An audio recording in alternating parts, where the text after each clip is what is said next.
ቶሎ በይ ተደብቄ ስለሆነ ላይቭ ላይ ነኝ። ይኸው ጋርዴ መጣ። ማሚን እያየኋት ነበር ኢንተርቪዋን ቲክቶክ ላይ ተቆራርጦና በጣም ነበር ያዘንኩት።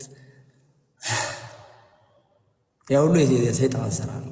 በአሳዛኝ ታሪኩ የምናስታውሰው ጋዜጠኛ ሶፎንያስ በአሁኑ ሰዓት ላይ ብዙ አይነት ሚስጥሮችን እያወጣ ይገኛል። ከነዛ መካከል ኢቢኤስ ቲቪን፣ አስፋውን፣ ሰይፉን እንደዚሁም ደግሞ ብዙ የኢቢኤስ ቲቪ ጋዜጠኞችን ያጠቃለለ ነው። ከሁሉም በላይ ግን ከቀድሞ የበለጠ ከቀድሞ በተሻለ ሁኔታ እንክብካቤ፣ ሕክምና እንደዚሁም አቴንሽን እንደሚያስፈልገው በጣም ግልጽ ነው። ኢቢኤስ ቲቪ ያሳደጋቸው ብዙ ጋዜጠኞች እንደዚሁም ታዋቂ ሰዎች በአሁኑ ሰዓት ላይ ሌላ ቻናል ላይ እየተመለከትናቸው እንገኛለን። ከዚህ ጋርም ተያይዞ ኢቢኤስ ቲቪ እንዳሳደጋቸውና ኢቢኤስ ቲቪ ያሳድጓቸው እንዴት ኳሊቲውን በዚህ ደረጃ እያወረዱበት እንደሆነ የተናገረው ነገር አለ።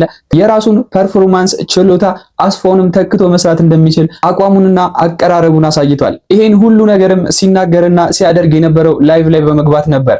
ታዲያ ሁሉንም ቪዲዮዎች አብረን የምንመለከታቸው ይሆናል በዚህ ቪዲዮ። በሚያሳዝን ሁኔታ ግን በዛሬው ጧት ኮሜዲያን አሌክስ ያጋራን ቪዲዮ ነበር። ይህንንም ቪዲዮ አብረን እንመልከተው።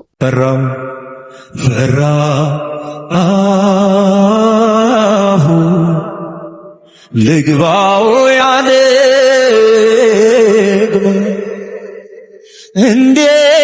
እንዴት ይመዘናል ያንተ ደንበልማ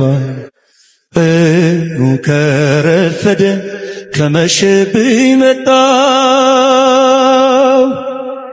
ደጃፍ ላይ ቆምኩኝ እንዳልገባ ፈራው በደሌን ሳትመዝን ግባ ብትለኝ ኃጢአቴ ከበደኝ አላራመደኝም።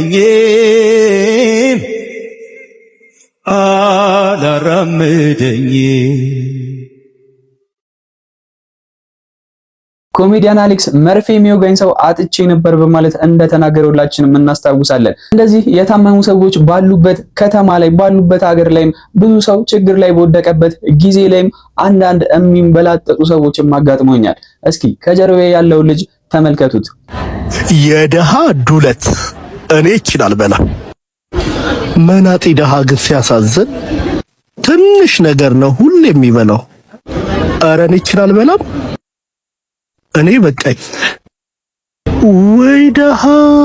ለልጁ ምን አይነት መልስ እንደሚሰጠው እኔ አላቅም። እናንተ ኮሜንት ሴክሽን ላይ ሐሳባችሁን ግለጹልኝ።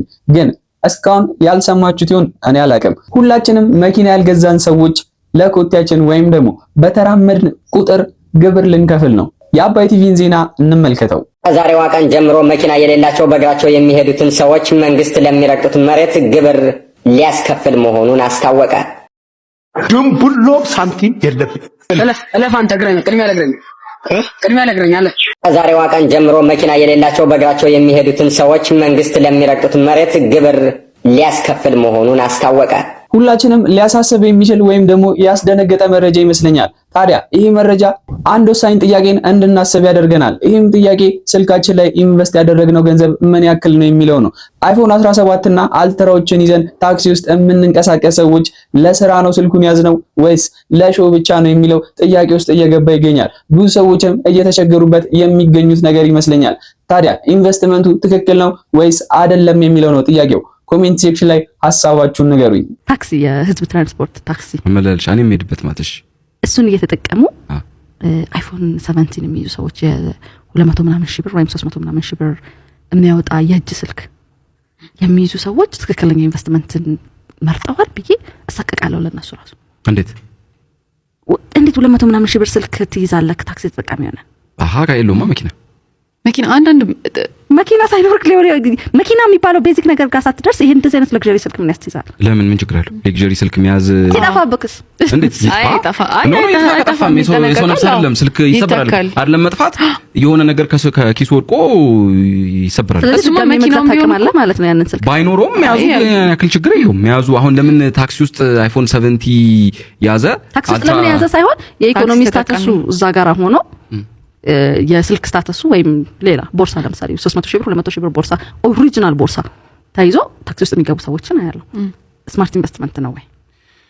አንደ የሰው ይለያል። በእኔ እምነት ምንም ያን ያክል ብዙ ችግር አንለስ ሰውየው ኮምፎርቱ ካልተ አሁን አሁን እኔን ፐርሰናሊ የምትጠይቂኝ ከሆነ በየትኛውም የትራንስፖርት አማራጭ ሂድ ብትይኝ ኮንፈርቴ ካልተነሳ በሰር ችግር የለብኝም።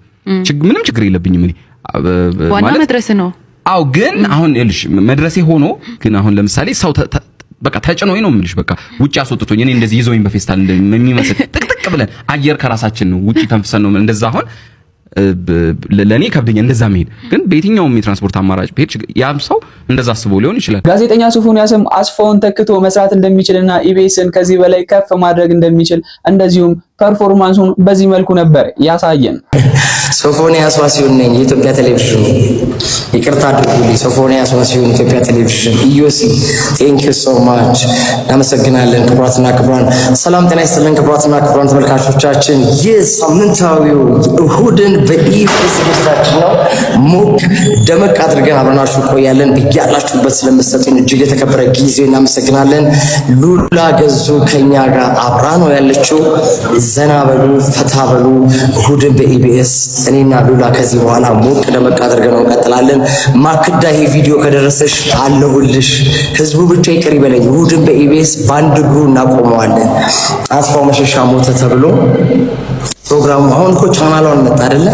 ድጋሚ ኢቢኤስ እንዲታይ አደርግልሻለሁ። ማክዳ የኢቢኤስ ባለቤትሽ ከዚህ ዓለም በሞት ስለተለየ አማን ፍስሐ ሲሆን በእውነት በጣም አዝኛለሁ።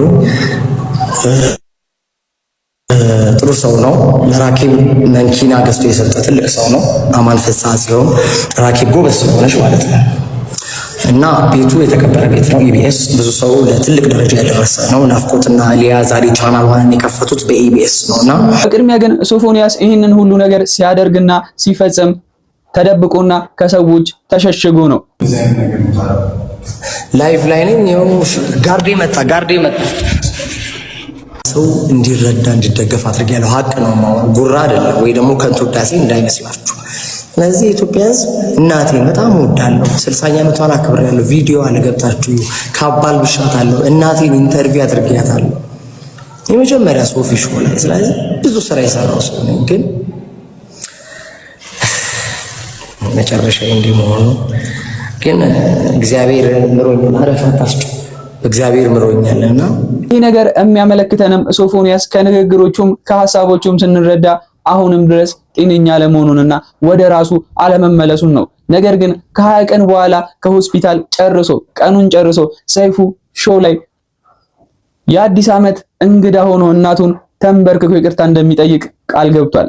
ሶፎንያስ ዋሲሁን ነኝ፣ ጋዜጠኛው ነኝ። የኢትዮጵያ ቴሌቪዥን ከናፍቆት ትዕግስቱ ጋር በተለይ ናፍቆት ጋር ረጅም ስራ ሰርተናል። እንደምታስታውሱት የኢትዮጵያ ቴሌቪዥን እና በጣም ብዙ አቅም ያለኝ ልጅ ነኝ። ድጋሚ በሚዲያው ላይ መጥቼ ሚዲያውን ማነቃነቅ የምችል አይነት ሰው ነኝ። እሱን አምናለሁኝ። ፀጉሬ ላሳያችሁ መላጣሁኝ እና ጺሜም አድጓል። ገዳም ቆይቼ 6 ወር ስጋው ደሙን ተቀብዬ ድኜ ነው የመጣሁት። በዚህ በጣም ደስተኛ ነኝ። የኢትዮጵያ ሕዝብ ደግሞ ይቅርታ ባይ ነው። ሰይፉ ፋንታሁን ጋር ይሄ ቪዲዮ እንዲደርስ አድርጉልኝ፣ ለሰይፉ ንገሩልኝ። ምናልባት ከዚህ በኋላ ሆስፒታል ልቆይ የምችለው 20 ቀን ወይ 15 ቀን ነው የሚሆነው። ምናልባት የአዲስ ዓመት እንግዳው አድርጎኝ ከእናቴ ጋር መድረኩ ላይ ተንበርክኬ የኢትዮጵያን ሕዝብ ይቅርታ እንድጠይቅ በዚህ አጋጣሚ ለምናችኋለሁ። እኔን ያዋረደው እኔን ወደ ህይወት መንገድ ወደ ተሻለ መንገድ ነው የመለሰኝ። በነገራችሁ ላይ ፍሬዘር ፍቃዱን አልተቀየምኩትም። በዚህ አጋጣሚ ፍሬዘር ፍቃዱ ወንድሜ ነው፣ የአዳማው ያስደበደበኝ ልጅ። በጣም ነው የማመሰግነው። ለትልቅ ክብር ለቁርባን ለስጋው ደሙ እንድበቃ አድርጎኛል። ቀላል ነገር አይደለም አይደለ? ስጋው ደሙ ዝም ብሎ የምትቀበው ነገር አይደለም እና ለስጋው ደሙ እንድበቃ ስላደረገኝ በጣም ከልብ አድርጌ አመሰግናለሁ። እሱ አስደበደብኩ እንደዚህ ያደረኩ ይላል። ግን እኔ ድብዳቦ ምኑ ደግሞ የሚገርማችሁ የመድኃኒዓለም ቀን ህዳር 27 ከህዳር 27 ጀምሮ እኔ ህይወቴ ተበላሽቷል። በቃ ግን መጋቢት 27 የሆሳዕና ዕለት ታስታውሱ ከነበረ መጋቢት 27 እሑድ ነበረ፣ የፋሲካ 1 ሳምንት ሲቀረው ማለት ነው አይደለ? የዛን ቀን ለአባ መድኃኒዓለም በህልማቸው ሶፎንያስን ኃይለ ገብርኤልን አቁርቡታል፣ መልእክት ላከ። ይህ በጣም ድንቅ ነገር እኮ ነው። ከዛ አባ ጠሩኝና መድኃኒዓለም በህልሜ ነግሮኛል። የሰማሽኝ ነው? መድኃኒዓለም በህልሜ ነግሮኛል ቁረብ አሉኝ። ለቤተሰብ ከለከለኝ ማለት ነው። ከዛ እኔ ያልኩ እንደዛ እግዚአብሔርን እንትን ነው የምፈልገው፣ እግዚአብሔር ከጠራኝ ምን ችግር አለው ብዬ ገባው። በቃ ቆረብኩ ማለት ነው። እና በዚህ አጋጣሚ የቆረበች ቆንጅዬ ቀይ ሴት ጸጉሯ ዘንፈል ያለ ካለች ለትዳር ይኸው ባዶ ነው። ሰይፉ ጋር ያገናኘን መስከረም 1 የቁጣጣሽ ዕለት በተለይ ምክንያቱም አዲስ ዓመት፣ አዲስ ተስፋ፣ አዲስ ማንነት፣ አዲስ ነገር ስለሆነ ሰይፉ ፋንታሁን ጋር በተለይ መቅዲሾ ከዛ በተጨማሪም የብዙዎችን ስም እያነሳ እነ መቅደስ ዳበሳይ እንደዚሁም የተለያዩ ሰዎችን ስም እያነሳ እያመሰገነ እዚህን ያክል ጤነኛ እንደሆን እንዲህ ቆሜ እንድናገር ያደረጉኝ እነሱ ናቸው በማለት እየተናገረም ነበር። አጋጣሚ መቅደስ ዳበሳይ የኢቢኤሷ በጣም ላመሰግናት እፈልጋለሁ። ምክንያቱም መቅዲን ውደዷት። መቅዲሾ ጋር ምናልባት ሰይፉ ጋር ካልተሳካ መቅዲሾ ጋር እኔ እንደውም መቅዲ ጋር መቅረብ ደስ ይለኛል ፍቃዷ ከሆነና መቅደስ ዳበሳይ 11500 እና 5 ብር ከፍላ ሃሌሉያ ሆስፒታል አንድ ግሉኮስ እንድወስድና ህይወቴ እንዲድን አድርጋለች። እና መቅደስ ዳበሳይ ኢቢኤስ ይህንን ቪዲዮ እሷም እንዲደርሳት አድርጉልኝ። መቅዲዬ ሰይፉ ላይ ያገናኘን በጣም አድርጌ አመሰግንሻለሁ። ሌላው ደግሞ ዶክተር ዮናስ ባህረ ጥበብ የስጦታ የአእምሮና የሱስ ማገገሚያ ማዕከል ዋና ዳይሬክተር 250,000 ብር ወጪ አድርጎ የኔን ባይፖላር ዲስኦርደር ሕክምና እንዳገኝ አድርጓል። አሁን የምገኘው የካ ኮተቤ ነው። የካ ኮተቤም ከዚህ በፊት ኮቪድ ላይ ከፍተኛ ርብርብ ሲያደርግ የነበረ ተቋም ነው። ዶክተር መገርሳ በዚህ አጋጣሚ ከልብ አድርጌ አመሰግናለሁ። አሁን ላይ ሕክምና የተሳካ እንዲሆን ከፍተኛ እገዛ እያደረገልኝ ያለው በተለይ ክፍልም የተሻለ ክፍል በማስተኛት ምግብም የተሻለ ምግብ እንድበላ ፕላን ፕሌት እንደወስድ ነው። ስመጣ በጣም ከስቼ ነበር። አንድ ፎቶ ተለቆ ነበር። ይሄ ልብስ ለብሼ ይሆን አላውቅም። በጣም ከስቼ ሟች ነበር የምመስለው። አሁንም ገና እያገገምኩኝ ነው። እስከ መስከረም ደግሞ ወፍሬ ፏብዬ አምሬ ለመምጣት ያብቃኝ። በጣም ወዳችኋለሁ። ዶክተር መገርሳ አመስግኑልኝ። ናፋስ ኮሜንት አንብብ። የኢትዮጵያን ሕዝብ ይሄን ነገር አጥፋውኛው። ከዛ ባለፈም አሜሪካ መሄድ እንደማይፈልግና ኢቢኤስ ላይ ቀርቦ ብዙ አይነት ስራዎችን መስራት እንደሚችል እየተናገረ ይገኛል። አሜሪካ ሀገርም እንዴት ሊሄድ እንደሆነ በእንደዚህ አይነት መልኩ ነበር እየተናገረ የነበረው። አሜሪካ ነገር እንዲሄድ ሁኔታዎች እየተመቻቹ ነው። ያው ታውቃላችሁ ቪዛ ነው የቀረኝ። ግን እናንተ ይቅርታ ካደረጋችሁልኝ አሜሪካን ሀገር ለሕክምና 3 ወር ሄጄ ተመልሼ መጥቼ ኢትዮጵያ ሊስትሮም ጠርጌ ቢሆን እቺ ምስኪን እናቴን መጦር እፈልጋለሁ። እና በቃ በተቻላችሁ መጠን እርዱኝ። ሰይፉ ፋንታሁን ጋር ቪዲዮ እንዲደርስ ሪፖስት አድርጉ። ከሱ ጋርም ሌሎች ታካሚዎች እንዳሉና ብዙ እገዛ እንደሚያስፈልጋቸው እንደዚሁም ደግሞ የስራ እድል ሊፈጠርላቸውም እንደሚችል በእንደዚህ አይነት መልኩ ሐሳቡንና ሁኔታዎቹን እየገለጸ ነበር። ናራከ ማለት ቆይ ሆኖ እንዲህ አራቱም እንዴ ነው ሰላም ናቸው። እንደምትዚህ ልጅ ተጉርቷል በጣም እኔ ብዙም አላውቅም ነበር። እዚህ ያውቁት አትጠጋፊት ካለ ቆንጆና ጠፋው አረቁኝ እኔ በሪል ታይም ነው ማሳያችሁ።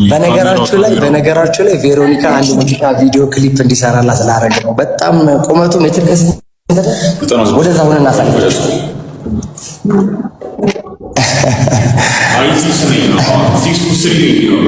እና ይመቻችሁ።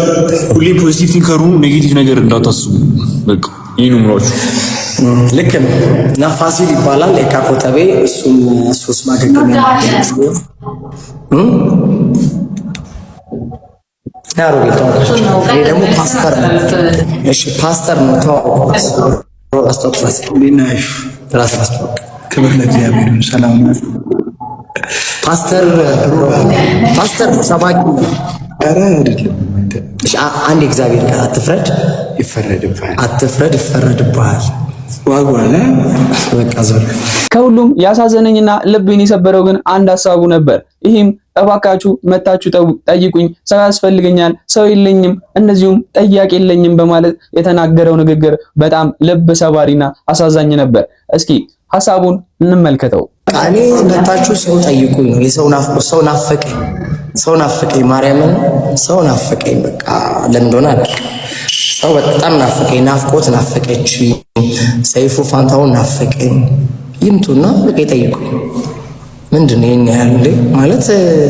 ሁሉም እኮ በየቤቱ እኮ የሚሰራው ኃጢአት አለ እኮ። ምንድነው የኔ ኃጢአት የተለየ ነው? ስንት አርቲስት አናውቅም እንዴ? እንደኔ የሆነ ስንት አርቲስት ላውጣን ስማቸው ልናገር እንዴ አንተዋወቅም እንዴ? ተው እንጂ ስንት ሚኒስትር አለ፣ ስንት ባለሀብት አለ እንዴ? ተው እንጂ እንተዋወቃለን እኮ። ዛሬ ፈራጅ ሆንኩላ። ተው አትፍረድ፣ ይፈረድብሃል። ተው ተይ፣ የምጽአት ቀን እየደረሰ ነው። እኔስ እግዚአብሔር ይመስገን ስጋው ደግሞ ተቀብያለሁ እና ይቅርታ ብቻ አድርጉልኝ። የተፈቀደልኝ ሰዓት እያለቀ ነው። 801 ሺህ በቱ ላይ ተፈጥሮ የነበረውም ነገር የሰይጣን ስራ መሆኑንና የሱ ሐሳብም ተግባርም እንዳልነበረ በእንደዚህ አይነት መልኩ ተናግሯል። ህዝብንም ይቅርታ በማለት እንደዚህ ተማጽኗል። እሺ የኢትዮጵያን ህዝብ በጣም አድርጌ አመሰግናለሁ።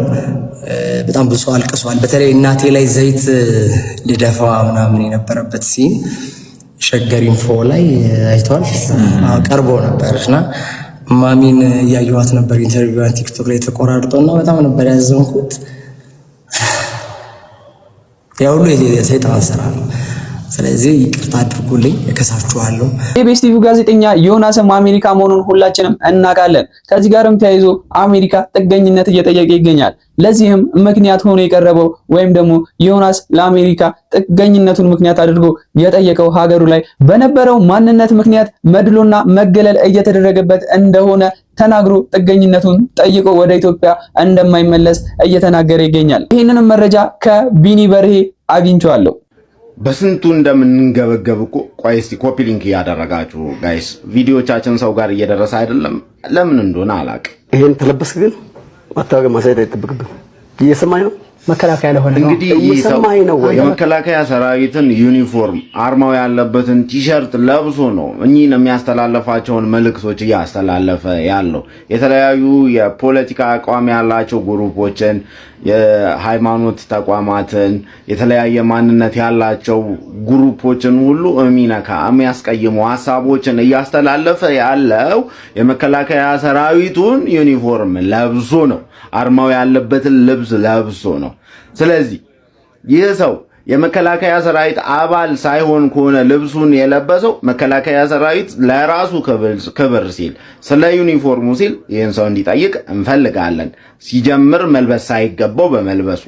ነገር ግን የመከላከያ ሰራዊት አባል ሆኖ መከላከያ ሰራዊት ፈቅዶለት ከሆነ ይህንን ልብስ ለብሶ እኚህን የሚያስተላልፋቸውን መልእክቶች እያስተላለፈ ያለው ያስተላለፋቸውን መልእክቶች የመከላከያ ሰራዊቱ መልእክት አድርገን ለመውሰድ እንገደዳለን። አለዚያ ደግሞ በይፋ ተጠያቂ ሲሆን ማየት እንፈልጋለን። የሚዲያው ነገር ግን ይሄ እግረኛው ሚዲያ ቀርጾ አለማስተላለፍ ይችላል፣ ኤዲት አድርጎ ማስተላለፍ ይችላል። እንዴት ነው ይሄ ነገር? እኔ በጣም ግራ እየገባኝ ነው። ለማፈር ሁሉ አቅም እያጣን ነው በአንዳንዱ ነገር። በግ የሰረቀ ወጣት ሲገፍ ተይዞ በጓን ሲገፋት ተይዞ አንገቱ ላይ እንደሞተች እንደተገፈፈች አንጠልጥሏት ከተማዋን ሲዞራት ተስተውሎ ነበር። ይሄ የህዝብ ውሳኔና ቅጣት ምን አይነት ሚዛናዊነት እንዳለውና አስደሳች ነው አዝናኝ ነው የሚለውን ሐሳባችሁን ኮሜንት ላይ ግለጹልኝ። እኔ ምላችሁ ለቅሶ ቤት ሄዳችሁ ለቀስተኛውን ለሁን ገና የመጀመሪያና የሁለተኛው ቀን አታልቅስ እያላችሁ ቀርጋችሁ እየያዛችሁ መፈናፈኛ የምታሳጡ ሰዎች፣ ሰውየው ሀዘኑን እንዳይወጣበት አልቅሶ እንዳይወጣለት የምታደርጉ ሰዎች ግን ማስተዛዘናችሁ ከሆነ ተሳስታችኋል። እንደዛ አይደረግም። ያልቅስ እንዴ ካለው ሰው ጋር ከዘመዶቹ ጋር ከጓደኞቹ ጋር ብሎ የዛች ቀን አይደል እንዴ ያልቅስና ይሸኝ እንጂ። አንዳንዶቻችሁ ገናም ባው ለምን ወረደ እየጠረጋችሁ እንቀርጋችሁ ትይዟቸዋላችሁ እንዴ። መቼ ታዲያ ሊያለቅሱ ነው? የዛችን ሁለት ያላቸውን ነገር ከሰው ጋር መወጣት መቻል አለባቸው። ምንም እንኳን ሀዘኑ ቀጣይነት ቢኖርም ከጓደኞቻቸው ከሚወዷቸው ሰዎች ጋር ሀዘናቸውን ሲወጡ ደስ ይላልና አንቃችሁ አላስቀብር አላሲስ አላስጨበጥ የምትሉ ሰዎች እባካችሁን ይሄ እኔ ተገቢ አይመስለኝም። እና ይንሰቅሰቁ ነው የምትይው ባጭሩ። አሁን እንትን ነገር አለው ስነ ልቦናዊ ነገር ያው ሀዘን ሲወጣልህ ምናምን እስከ መጨረሻው ነው ወደ ሳልገባም ግድ የለም ገብቶናል። ሀዘንን ኮምፎርት አድርገው አይነት ነው ነገሩ።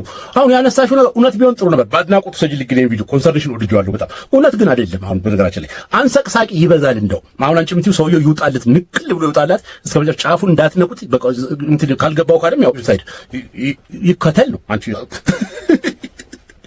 እንደ ጨዋታው ነው መነሻው ገባጃል እኮ ሀዘን ካልወጣልህ በስተቀር ይቀጥላል። ሀዘኑ ቀጣይነት እንዳለው ሆኖ ብለሻል፣ እንደተጠበቀ ሆኖ ሰውየው መቀጠል አለበትና እኛ ረበሽ ነው ዋው እንዳይንሰቀሰቅ ሀዘኑን ይዞ እንደ ጥቅምት ብርድ እንዳይ በጠበጥ ነው እኛ ነውና እየተመለሳችሁ እየመጣችሁም እንደዚህ አትሳቁ፣ እንትን ቀልዳት ቀልዱን አልሹ ቢሆን ጥሩ ነበር። በነገራችን ላይ እዚህ ሀገር ኮንሽን አላውቅም ወይ ከቤት ብዙ አትወጪ ይሆናል ወይ እንትን ይሄ ቪአይፒ ለቅሶ ምናምን የምትደርሺው ውጭ ሀገር ኮንሽን ግን ልንገርሽ አበሻ እንደዛ እኔ ለቅሶ ባህልን በሚመጣ ላንሳልሽ አበሻ እንደዛ ነገር አያደርግም። በነገራችን ላይ ያንሰቀስቅሻል እስከሚበቃ ድረስ ገና ለገና ለቅሶ አንቺ የሆነ እንባሽ ጠገግ ብሎ ገና ሀዘን ቤት ከቀብር ተመልሶ ፀሐይ በልጦት እንደገና ገና አዲስ ቀብር ነው። ያው አስክሬን ከቀብር መልስ ነው መጽናናት ያለው። በነገራችን ላይ አንቺም ትንሽ አጋነሽዋል። ከቀብር መልስ በፊት እንባ ጠራጋ እንዲህ የሚጠርግ ሰው የለም ታች የለውም። ከቀብር በፊት ከደረሰ በኋላ ግን ጦር ያፈር ቀምሷል። በቃ ለቀ አንተ አሁን ተጽናናት ተመለስ ነው የሚባለው ሰው እንጂ ከዛ በፊት የነበረው የለም። እኛ ጋር ግን እሱም የለም ሲጀመር ገና ከዛ ሁሉ ፀሐይና መከራ ሰውየው መለስ እንዳለ እኔ ሁሌም ቢሆን እንደው አንዳንዴ ብናስተካክለው ምለው ገና መለስ ቁጭ እንዳለ ሪሀርስ አድርጋችሁ የምትመጡ ሰዎች አላችሁ። ዛ አንቺ ገብተሽ መጀመሪያ ወንድሜ በይ እኛ ከኋላ እንከተላለን ምናምን ብሎ ልክ እንደ ስቴጅ አክሽን ነው የሚባለው። ገና ከበር ስገቢ ወይኔ ምናምን ተብሎ ትንሽ ዲስፕሌይ ታይቶ ዘራፍ አካኪ ሽለላ አስመስለሽ ሶስት ሰው አቅፏችሁ ቁጭ ይላል። እንባ ወፍ የለም ምንም ነገር። ከዛ ከተቀመጣችሁ ትንሽ ቆይታችሁ ወደ ጨዋታው ነው የሚገባው። አሁን ያ ምንድነው ክሬዲት ለማግኘት ነው ዋናው። ሀዘንተኛው ክሬዲት ይሰጠናል በሚል የሱ ስሜት ቆይ እሱ ሊጽናና እያሰበ ነው እየተረጋጋ ነው እየተረጋጋ ያለ አፍላ ሀዘንተኛ ላይ ገብተህ ወይኔ መሰለ ልጅ መሰለ ሸበላ ስል እንደገና ይነሳበታል። አሁን ከዛ ደግሞ ወደ 11 ሰዓት ላይ ደግሞ ይመጣል ሰው አለ ይመጣል በሰላም ጠጋ ብሎ እኮ ነው እግዚአብሔር ያጽናማን እንግዲህ ታመው ነበር ይላል። ተቀበሩ እኮ ልታከማቸው ነው ታመው ነበር አዎ ነበር ምን ይሁን የት ሞከራችሁላቸው የካቲ ኮሪያ ጥሩ ነበር ያለ ሰው ሁሉ አለ እናንተ ናችሁ የደፋጫቸው እና ማለት እኮ አሁን ምኑን ማጽናናት እስቲ ማባባስ እኮ ነው። 3 ሰዓት ለስላሳ 10 ይዘህ ትመጣለህ። ከዛ በኋላ የምትሰራው ድራማ ሌላ ታሪክ ነው። ሀዘንተኛ አይረጋጋም። እዚህ ሀገር ውስጥ 12 ዓመት ውጭ ሀገር ቆይቶ ከመጣ በኋላ በሰላም ሰውየው ኑሮ መስርቶ ልጅ ወልዶ ትዳር መስርቶ ኔክስት ቻፕተር አድርጎ ማለት አልሰማሁም ብቻ እኔም አልሰማሁም ነው የምትለው። ስለምን ጉዳይ እኔም አልሰማሁም ማን ነው የምትለው። ወደ 12 ዓመት መልሶ ሊያንሰቀስቅ የሚሞክርበት ሁኔታ አለ። እናቴ አንቺ የመከርሽው ምክር እኛን ያገልጸንም ሲጀምር ይሄ ከፍተኛው ችግር መቼ አለባበሱ ምናምን ያልሽው እኔ አሁን ካርታ ብጫወት ለቅሶ አልደግፍም። ቁማር ቤት ገብቶሻል። ሀዘንተኛው ራሱ ለቀስተኛው እንዲጫወት አልደግፍም። ስንት 10,000 ብር ከተበላው ጋቢ ተቀብዬ እቀመጣለሁ። ሞት ባዩ ከዚህ በተጨማሪም ቻይና ባለስልጣኗን ልትገል እንደሆነ ወይም ደግሞ የሞት ፍርድ ልትሰጥ እንደሆነ እየተነገረ ይገኛል። 325 ሚሊዮን ዶላር ያጭበረበሩት እኚህ ባለስልጣን የሞት ፍርድ ተፈርዶባቸዋል። ይህንንም 325 ሚሊዮን ብር በተለያየ ጊዜ እንደተቀበሉትና እርዝማኔውም ከ1993 እስከ 2026 ድረስ እንደሚደርስ ተነግሯል። ከንቲባ አዳነች አቤቤ እንዲህ ሲሉ ሰማናቸው። አቤ ለመብራት እንኳን ጉቦ እንደሚጠየቅ ደርሰንበታል። የጀርባ ማህተም እኮ አውቀን ያሰራነው ጉቦ የሚጠየቅበት አንደኛ ሰው ያለቅሳል የማረዳ በተለይ ከደሃ አንድን ደብዳቤ ለመምራት እንኳን ጉቦ ይጠየቃል። ትንሿን ነገር ይሄን ያህል የቦካ አገልግሎት ሰጪ ተቋማት እንደመሆናችሁን ታውቁታላችሁ ማለት ነው። አሁን ላይ መሬት ላይ መዘጋጃ ቤታዊ አገልግሎት ላይ ገቢዎች ላይ መብራት፣ ቴሌ፣ ውሃ ልማት ሁሉም በሚባልበት ደረጃ ሌብነት ያላዳረሰው ዘርፍ የለም። በተለይ አዲስ አበባ ከተማ በተለይ መሬቶች ላይ በተለይ ትራንስፖርት ላይ ይሄን ትንሽ ነገር ያወቃችሁ ትላልቆቹ ላይ ሌብነት ምን ያህል እንደጦፈ ታውቁታላችሁ ማለት ነው። እና እርምጃ መውሰድ ምንድነው አንገታችሁን የያዛችሁ? የፍትህ አካላት ላይ አንድ ግለሰብ ገንዘብ ስላለው የሚፈታበት ንጹህ የሚሆንበት አካሄድ፣ ገንዘብ ስለሌለው ፍትህ የሚርቅበት አካሄድ ሁሉም ላይ ሆኑ ይችላሉ። የፖሊስ አካላት ብር ሰጥተህ እሰርልኝ ሰንበዴ እኮ የሚባልባት ሀገር ሆናለች እኮ። ይሄን እዚህ ደረጃ ሲጨማለቅ ድረስ ለምን እርምጃ መውሰድ ተሳናችሁ የሚል ጥያቄ ይጠይቃል። ምንድነው ችግሩ? እንኳን አይደለም ደብዳቤ ለመምራት ጉቦ ይጠይቃል። ስለዚህ የጀርባ ማህተም መተው ያንን ስርዓት ለማስወገድ መፍትሄ ሊሆን አይችልም። ሰውየውን ነው ማስወገድ የሚገባው። የጀርባ ማህተም መምታት ቢሮክራሲ ሊሆን ይችላል። አሰራር ሲስተምን የሚያራዝም የሚያሰለች ሊሆን ይችላል። ነገር ግን የጀርባ ማህተም እንዳይመጣ ስለተደረገ ሰውየው ከተግባሩ ይቆጠባል ማለት ግን አይደለም። መቼ ነው የምትወስዱት? በተለይ አዲስ አበባ ላይ ያሉ አጠገባችሁ እኮ ራሳችሁ ፍቃድ የምትሰጧቸው የገንዘብ ቁጠባና ብድር በስራ ማህበራት የሚባሉት ከፍተኛ የሆነ እኮ የገንዘብ ዝውውር ውስጥ ምን ላውንደሪ ውስጥ ይሳተፉ ነው ያሉት። ታውቁታላችሁ። ይሄን ትንሽ ነገር ያወቃችሁ ታውቁታላችሁ። እርምጃ መውሰድ የራሳችሁ ደሞዝ የምከፍሏቸው ስራ ኃላፊዎች በተለያዩ የብድርና ህብረት ስራ ተቋማት ላይ ሼር ያላቸው ግማሾቹም የራሳቸው የሆነ ታውቁታላችሁ። ይሄን መቼ ነው የምትወስዱት? ወደ ትግበራ መቼ ነው የምትገቡት? ይሄ እኔ ጥያቄ ነው። ይሄንን እንሰማዋለን። በደንብ አዳምጡት እና እንመለሳለን። ምክንያቱም በጣም ሰው ነው ሜንሽን ያደረገኝ ኮሜንት ሲሰጥበት ነበረ። አቋሚ ምን እንደሆነ ስለሚታወቅ ክቡር ጠቅላይ ሚኒስትሩም ወርድ ባይ ወርድ ደግመውታል። እኔ መሪ ፖድካስት ላይ ሳወራው የነበረ ነገር ነበርና በሌላ ቪዲዮ ላይ በጣም በተደጋጋሚ ሰራበት እናንተም ታውቁታላችሁ። ነገር ግን ቪዲዮውን ሰምተን እንመለስ። እንዲደርሳቸው ግን እፈልጋለሁ ቪዲዮና ሼር አድርጉልኝ በደንብ ይደርሳቸዋል። ምክንያቱም እንኳን የነከሌም እየደረሳቸው እሺ እንስማው ጀመረ። የኛ ነጋዴዎች አስቡበት። በብዙ ፕሮዳክት 100% ፕሮፊት ማርጂን ይያዛል። ማትረፍ አለባችሁ፣ መጠቀም አለባችሁ። ትክክል ነው። ፕሮፊት ማርጂናችሁ ግን ትክክለኛ አይሆን። በአንድ ጊዜ ብቻችሁን ለማድረግ የሚደረግ ጥረት በጥቅል ጎጂ ጠቃሚ አይደለም። እንታወቅ ነጋዴዎች ነን። ለህዝብ ብለን የምናደርገው አንዳችን ነገር የለም። እንደዚህ ፈገግ ብዬ ምናምን ማውራው መስላችሁ ድርቅ እንዳይል ነው። ምክንያቱም መስላችሁ የሆነ እንትን ፖለቲካ ላላማስመሰል ነው። አዎ ስሜቴ ነው። ግን ይድረሳቸው ክቡር ጠቅላይ ሚኒስትሩ ይስሙት። ማለት ይሄንን ጨዋታ ነጋዴው ለህዝብ ብሎ የሚያደርገው አንዳችም ነገር የለም። ክቡር ጠቅላይ ሚኒስትር ምንም፣ ህዝብ ግን ለነጋዴ ብሎ የሚያደርገው ማአት ነገር አለ። ኢቭን ዊዝን ዋን ናይት 100 እና 200% ጨምሮበት እንኳን ይገዛል። ለምን ብሎ እንኳን የሚያድም አይደለም። አልገዛም የሚል ህዝብ አይደለም። የኢትዮጵያ ህዝብ እጅግ በጣም የሚያሳዝን ህዝብ ነው። ለምን ብሎ እንኳን የማይጠይቅ ማህበረሰብ ነው። ሶ ለነጋዴ ብሎ ህዝብ ግን ያረጋል። ነጋዴ ግን ለህዝብ ብሎ የሚያደርገው ነገር የለም። በምሳሌ ላዋዛው ላጽዳው። በአቬሬጅ በቀን 3 እና 4 ካርቶን የምሸጠውን ዕቃ ድንገት አንዱ ደውሎ 20 ካርቶን ካለኝ ወላሂ ላዚም አልሸጥለትም። የማልሸጠው ለምንድን ነው? አለመሸጥ ብሩ ሳያስፈልገኝ ቀርቶ እኮ አይደለም። ያለ ምክንያት 20 ካርቶን ሊገዛኝ አይችልም ብዬ ስላሰብኩኝ ነው።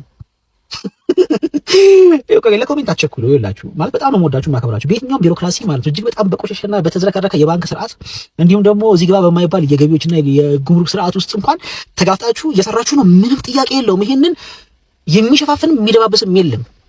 ምንም ጥያቄ የለውም። ነገር ግን ነገ የተሻለች ሀገር ለመገንባት የሁላችንም ትብብር ነው ሀገር ሊቀይር የሚችል። ምክንያቱም 100% ፕሮፊት ማርጂን ሃው ይሽጡ። በዘርፉ አዳዲስ ኢምፖርተሮችን ማስገባት ነው ትልቁ መፍትሄ።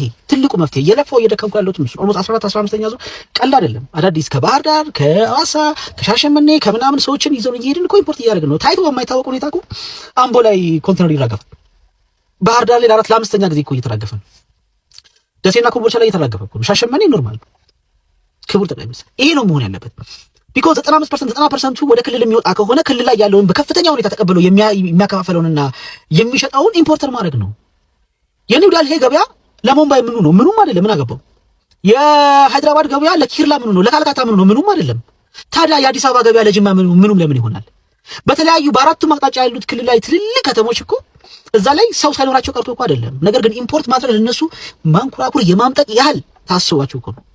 አስቡት። ኮምቦልቻ ላይ አንድ ኢምፖርተር ያውም አጠገቡ ያለ ደረቅ ወደብ ኢምፖርተር ከሆነ እኮ ሰሜን ወሎ አይቀረው ደውል በዚህ ወልዲያ ድረስ በዚህ ደሴ ምናምን ወደ ኋላ ተመልሶ እስከ ሰሜን ሸዋ ድረስ ማለት ነው። አስቡት። አምቦ ላይ ያለ አንድ ኢምፖርተር አስቡት። እስከ ነቀምትን ይዞ እሺ፣ ነቀምት ቢሆን ወደ ኋላ ተመልሶ አምቦ ላይ ከእንደገና እስከ ቄለም ወለጋ እስከ ሻምቡ ወሮ ጉድሩ በዚህ እስከ ቤጊ ምናምን እዛ ጋር ደግሞ ሲሄዱ ሻሸመኔ፣ አዋሳ፣ ዲላ ምናምን እንደዚህ ሙሉውን ወደ ኋላ ተመልሶ እስከ ዘባይ ድረስ ሁሉም ካለን የቆዳ ስፋት አንጻር ካለን የህዝብ ብዛት አንጻር ሁሉም የሚጠብቀው ከአዲስ አበባ ላይ እሱን እስካልሰበር ነው ድረስ ነጋዴውን በዚህ ግዛ በዚህ ሽጥ ማለት እኔ ቢሆን እኮ ክቡር ቢሆን ደስ ይለኝ ነበር። ቢሆን አሪፍ ነው። ያረጋዋል ወይ ነው? ኖ አያረገውም። ምክንያቱም በ615 ብር ያስገባው ኦማር የሚባለውን ዘይት ዊዝን ዋን ናይት ተቀይሮ 1300 ገባ ሲባል እኮ 1600 እኮ ካሸጡ። ቢኮዝ ለምንድን ነው ይሄንን ያልሸጥከው ብላችሁ ስጠይቁት ድጋሚ ብገዛው በዛው ዋጋ አልገዛው። ምን አገባ? ይሄንን የገዛው እኮ ትናንትና በዛኛው ዋጋ እኮ ነበረ። አሁንም ደግሞ ትወጣና በዛ ትገዛና የሚጨምረው ጨምረህ ትሸጣለህ ስትሉት እንኳን እናንተ ልክ እንደ ደንቆሮ ነው የሚያስባችሁ። እኔን ነው ማለት እናንተን ስለ እኔን ማለት ነው። እንዴት እንደዚህ ታደርጋለህ ብዬ ብሎ አንተ ደንቆሮ ነህ እንዴ ብሎ ነው። ሐሳቡ እሱ ነው። እኔ እንደው እንደ ጥናታዊ ጽሑፍ ላቅርብ ምናምን አለሁኝ። ቢኮዝ የሆነች አስተዋጽኦ እንኳን ባደርግ አውቃለሁ። አንድ እዚህ ግባ ማለት ባል ተራ ግለሰብ ላይ ነገር ግን ሀገር የተሻለች ቦታ ላይ ሆና ማየትን ከምጓጓ ብዙ ሀገሮችን ይቻሉ ቀናለሁ፣ በሲስተም ቀናለሁ። ኢቭን የምናመጣው ዕቃ ያትርፈን እንጂ ፕሮዳክቱ ላይ እንኳን ችግር የለንም እኮ ትርፍ እናገኝበት እንጂ ኳሊቲውን ለመቀነስ በሲ ታይለ ስንጠይቅ እኮ በዜድ አለ እንደ ይለን እኮ ምን ልሶች አይደል? ለኳሊቲ ለህዝብ ወላሂ ለአዚም አንጨነቅም። ወላሂ ለአዚም ይሄንን ግን ሀገራችሁ ነው ወይ የምትወስዱ ተብዬ ከተጠይቅ ያለው ደረጃዎች ያስቀምጠው ክላይንት ጂጂ እኮ ነው የአዳማ ክላይንት ጂጂ ይሄ በእንደዚህ ነው፣ ይሄ በእንደዚህ ነው፣ ይሄ በእንደዚህ ነው። ከዛ ይሄ እስኪ ይሄኛው ምናምን ይሄኛው እንኳን እንትን ነው ምናምን። ግን ይሄንን ግን አገር ቤት ነው የሚሸጡት። እኔ ሚኒስተር መስሪያ ቤቱ ላይ ቢቋቋም ደስ ይለኛል። ይሄ ጥራት ደረጃ ምናምን እንዳሉ ሆኖ እነዚህ ግን በሚኒስተር ደረጃ ከዋጋ ጭምር ሊያጣራ የሚችል መንግስት ተቋም ዋጋ ሲያጣራ እንደ ጉግል ላይ ነው እኮ የሚገባው። እንደኔ ልጅ እንደ አማርና እንደ ሙሳብ አሁንማ ሂባም ጀምራለች እኮ ጉግል ላይ ነው የሚገባው እኮ www ምናምን አብሉ። እንደዛ ነው እንዴ? በዛሬም ጂላችሁ የመጣቸው ቪዲዮዎች እነዚህ ነበሩ። በቀጣይ ቪዲዮ እስከማገኛችሁ ድረስ ቸር ቆዩልኝ።